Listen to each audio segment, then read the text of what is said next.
से इतनी चीजें तो मैं इतने दिनों में समझ गई हूँ, और हर काम बहुत परफेक्शन के साथ। हम जैसे लोग जिसे क्लासिकल डांस भी नहीं आता था, उसको भी डांस करा दिया था मुझे और उषा को, गिलास के ऊपर खड़े करके। बहुत वो चीज अभी भी सोचते हैं तो विश्वास नहीं होता है कि हमने कर लिया, तो उसके लिए तो थैंक यू भाभी। पर इन सब चीजों में जो अभी रिसेंटली साल 1.5 साल से मैं नोटिस कर रही हूँ, तो भाभी की एक खास चीज है पूजा, पुराणों का अध्ययन, गीता का अध्ययन, खुद अपने लिए नहीं, खाली सुबह शिक्षा केंद्र के बच्चों को भाभी ने जो सिखाया, मैं खुद एक बार गई थी स्कूल, नहीं मंदिर, भाभी ने बताया था उस दिन, तो बच्चों ने इतना अच्छा प्रेजेंटेशन के साथ गीता का पाठ किया, मतलब वो अमेजिंग था मेरे लिए। तो कहते हैं भगवान अपनी पूजा का अधिकार भी सबको नहीं देते, जो उन्हें प्रिय होता है उसी को देते हैं।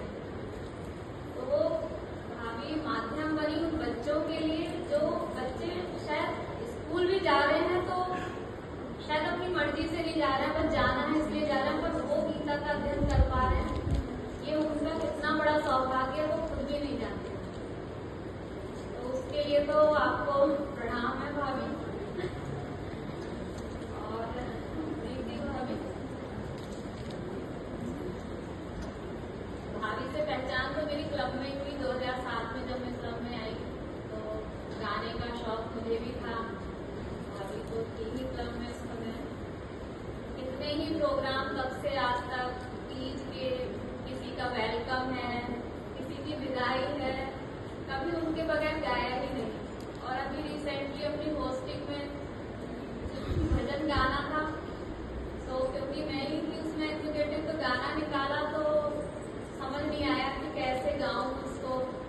फिर भाभी को फोन किया कि एक बार अपनी आवाज में भेज दो तो मैं पकड़ लूंगी, क्योंकि इसके साथ ही हमेशा गाया। इन्होंने गा के भेजा और मैंने तुरंत उसको पकड़ लिया, और आप लोगों ने देखा ही होगा भजन गाया था। तो क्लब तो एक बहुत बड़ा माध्यम है हमें मिलाने में, हम लोग साथ रहे। पर जब हम कमेटी बने, उस समय जो हम लोग का साथ था वो कब दोस्ती में बदल गया, हमें खुद भी नहीं समझ में आया। और आज की तारीख में जब से वो बरेली गई है, कब वो दोस्ती फैमिली टर्म्स में बदल गई, वो भी सब ईश्वर की ही देन है। मेरे बेटे की शादी हुई बरेली में तब, और फिर उसके बाद जब इनको हार्ट अटैक आया, उस समय जो भाभी और भाई साहब दोनों ने हेल्प करी, शब्दों में भी नहीं बता सकती। मैं तो एकदम डिप्रेस थी, रोने को ही हो रही थी, तो मेरे को आईसीयू में जाने भी नहीं दे रहे थे। तो भाई साहब घर से लाके इनको अपने हाथों से खिलाया। तब उस पल में हमारी फैमिली से तो नहीं कोई आया था उस समय, क्योंकि मैंने बताया ही नहीं था। भाई साहब एक बड़े भाई की तरह उस समय साथ दिए, तो वो सब चीजें शायद शब्दों में भी नहीं बता सकती।